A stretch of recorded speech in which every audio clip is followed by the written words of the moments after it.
Hello everyone and welcome back to the Jake's RC Stuff channel, and apologies for the background noise, the 3D printer is on again. And because it's doing something big, it's making more noise than it normally does. I will try and put on a voice filter, which should get rid of all the background noise. We'll see. It also makes things really laggy to edit, so we'll see. If you didn't watch the last video, it was only like less than 5 minutes long, so I recommend you go and watch it because it explains what we were trying to do and what went wrong. I have ordered brand new receiver after the other one bloody failed, this thing. I think it's failed for one of three reasons. One, faulty out the box. Two, there's something to do with the soldering, whether it be this cable or those pins, but I can't see it being anything to do with this, and I can't see it being anything with the pins. Or the third option is when I tried to modify this antenna, it's now so easy to pop off if it's not making full signal. As with anything that transmits and receives, it does transmit, even though it's a receiver, it transmits telemetry. I think it's probably overheated because it didn't think there was an aerial attached to it, or there wasn't temporarily, or something along those lines when we powered up. You saw me power it on for the first time in that video, so yeah, I'm not going to modify this antenna connection. I'm just going to leave it with the sort of black glue on it. So I'm going to take the wires off of this, throw this all in the bin, solder the new receiver onto those wires, and then we'll look at programming. So I think that's soldering iron out and we'll get that soldered up. Okie dokie, so we're back to roughly where we were at the start of the previous video then. So we have a receiver in here. Luckily this aerial, it is a different receiver, even though it's called an XM Plus or whatever it is. The antenna wire is a little bit longer, so it means it's not quite as tight, and I'm not going to faff about with it. The aerial did come not on it, so I've had to put it on myself, but I haven't obviously had to cut away at plastic and possibly knock a component off the board or something like that, I don't know. Check the wiring looks good. The pins, from what I can see, because it's hard and I don't really want to take it out, the flight controller out again because it's double-sided taped in. Everything that I can see looks good. So let's... So the radio is on. So we need to go to System, Crossfire, whoops.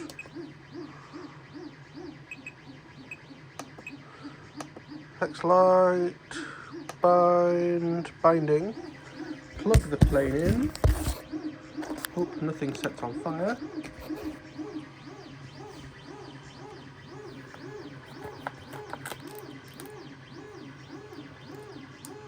Is there any lights on that?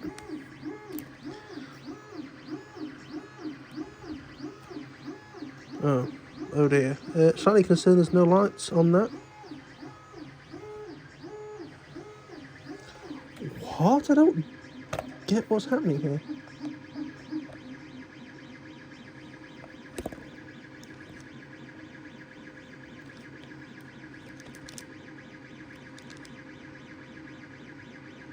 It's getting warm. Oh shit.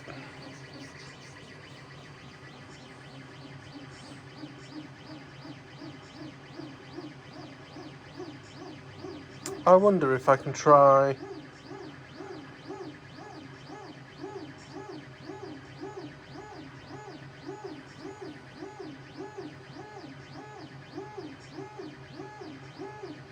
Oh wait, did I have it in the wrong way around?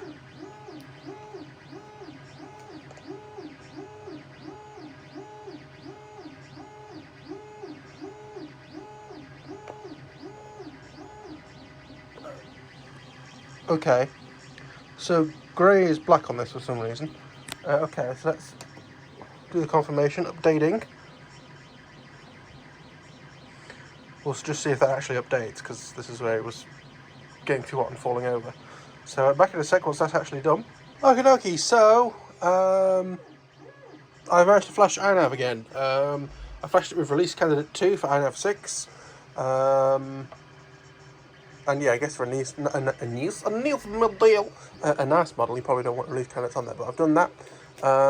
Speed control's not getting warm. I don't think anything's getting warm, so that's good. But as you can tell, we're basically starting from scratch. And as I said in the previous video, I'm watching the Painless 360 2022 playlist. Feel free to follow along yourself. I don't want to take away from that video. but basically going to document as I go through it. So I'm starting from episode 2 after we've done the flashing, and I'll just be going through and let you know where we get up to, any problems I have or anything like that. So yeah, I'll see you all in a moment when we've proceeded some. See you in a sec. One thing that I will say I've done very first of all before I followed any of this stuff on here is I have gone into configuration, scrolled down to yaw and moved it 90 degrees, because instead of the arrow facing that way, our arrow, can I see it? Our arrow, there it is under the, our arrow is pointing that way, so if it's 90 degrees to the right, it's 90 degrees, if it's 90 degrees to the left, it's 270, if it's backwards, it's 180. I've done that, save and reboot, and now I'm carrying on with this. Right, okay, so I have done episode 2 of the iNav series. We've done the configuration where we stand the model on different directions and do the calibration. Done the receiver, make sure the serial port's right, make sure it's on crossfire. Did a little bit of sub trimming to make sure that everything's at 1,000, 1,500, 2,000, and we're ready to get into, as is it Lee from Penner's 360? Says time to get into the meat and potatoes. So we're going to start with the programming, and hopefully we'll have a model that actually moves stuff and things. So see you shortly. Okie dokie, so I'm working my way through episode 3 of that series, and two things that I sort of copy and paste in via the CLI every time is my OSD, so I have it the same across all my models, and also the mode. So OSD is super simple because it's literally called OSD. So there we are, I have a document called my OSD. Technically I only have one layout, but Control A, paste it into the CLI, type save at the end, and there you go. Also, I have these for my modes. Now for some reason they aren't called mode, that would be too simple. They're called auxiliaries. So this is because they're the auxiliary channels on your radio. Not everyone elevates throttle rudder, they're the others. So as you can see, all of these ones that are 00, 900, 900 are not in use, but all these ones that have lots of different fancy numbers are the ones in use. So I choose them, copy, paste, and then save. You get this from a dump, so I'm fairly sure it's as simple as, if you go into iNav, go into the CLI down here, whoops, and type dump, there you are. It's spinning it all out, and then you can just copy to clipboard that button and then paste it in a note document and save it. So yeah, that means you don't have to do your SD every single time and have it ever slightly different. You don't have to do flight modes, especially if you're also copying the radio model, which I did, and then just rename it to Mini Drak. Just makes life a hell of a lot easier. It means I can skip a hell of a lot of this video. Now, of course, iNav will change over time. So this is technically tutorial for 5. I'm using the release candidate for 6. I'm fairly sure that model that I got the stuff from is from 4 or 5. So things might not be 100% correct. Always double check everything. But yeah, let's carry on with the video and see what we can do. Okay, dokie, so we're moving on to episode 4, and we have servos working. So if I go up, down, left, right, it doesn't seem to work a lot. This is completely backwards, this servo. So I'm going to find out now in the video how I reverse this complete servo in both directions, because that should go up. Hang on a second. Let's spin the plane around so I can actually see what's going on.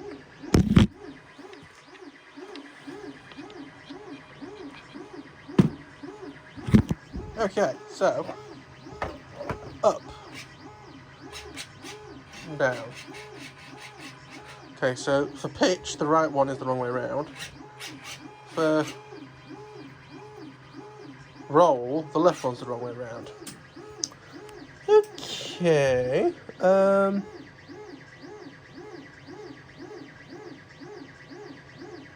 So of course the question is now, where do you reverse that?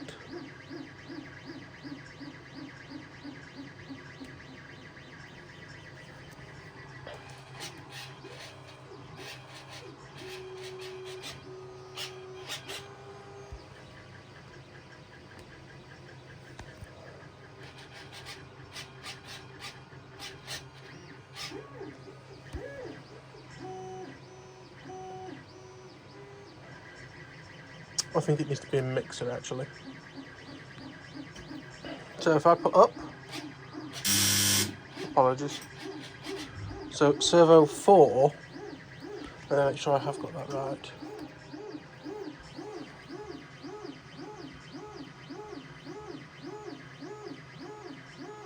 So 3 is towards the bottom. Aha, I've got the wrong way around. It's been hard to work this out, really.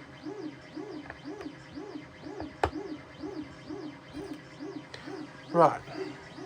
So 3 should be the one on the left, and 3 is the one at the bottom. So the one at the left is now going to the bottom. Right, so up.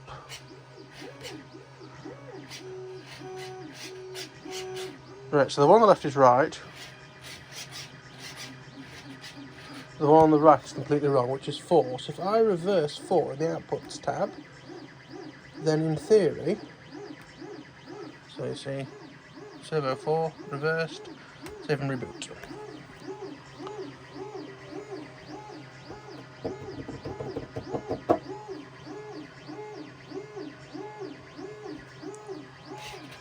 Right, so left aileron, that goes up, that goes down, left aileron, that goes up, that goes down, up, they both go up, down, they both go down. Okay, that's right.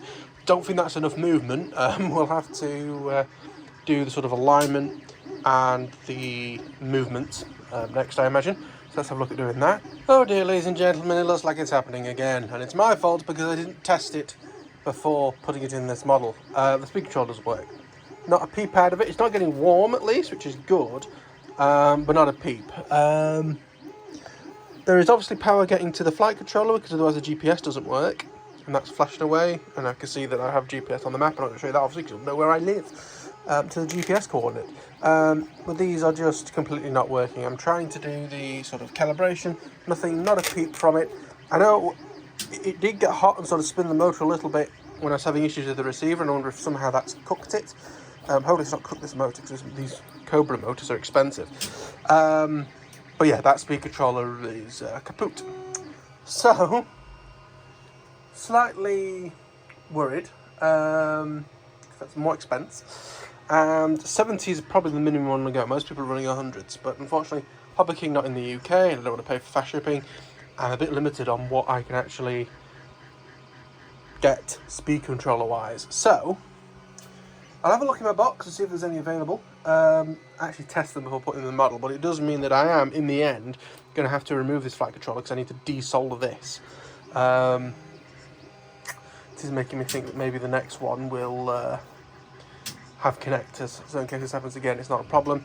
Also, I might be able to do custom length wires so that I don't have this issue. But the problem is I'm going to have to take this plane upstairs when I go to the computer to have a look for a speed controller, because I need to make sure it's actually going to fit in this rear section.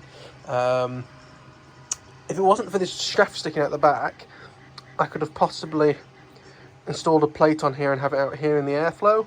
But yeah, it's not exactly great. If you're wondering why the motor is this way around and not inside, if you move the motor out, well, you do have to make a consideration for C of G. What's really good about this is the fact that because it's so far away, it's A, a lot quieter, and B, faster. You see Matthew Ogborn's videos for that. So yeah, we're kind of snookered once again when we've come to the setup because of old parts, basically. That receiver was new, but was so old that I couldn't return it. And then this one, it's a Sunrise model. They're usually very good. They used to be ZTW, but then JP bought sort of the rights, so you couldn't have ZTW in the UK anymore. You had to have JP Energy, which was a bit of a nightmare. And the Sunrise model came out as like a ZTW rebrand to get around some of those issues. But no, trying to find this size of speed controller is a bit of a problem. 30, 40, 50 amps, fine. There are the red bricks, but after the fire in my Viper jet, I've kind of gone off those a little bit. So yeah, Christ knows really is the outtake of that. I'm just going to have to do some googling around at different places and see what I can get that's a sensible price, because I also don't want to pay 100 quid for a speed controller. But yeah, bit of a sad note again that something's gone wrong, but these things are sent to triers. And at least this video, I think, will be fairly long. Hopefully the sound filtering for voice only will be quite good to get rid of the 3D printer noise, as well as hopefully the filter that I put on to stop that flashing. If you haven't seen any flashing just then, it means it's worked.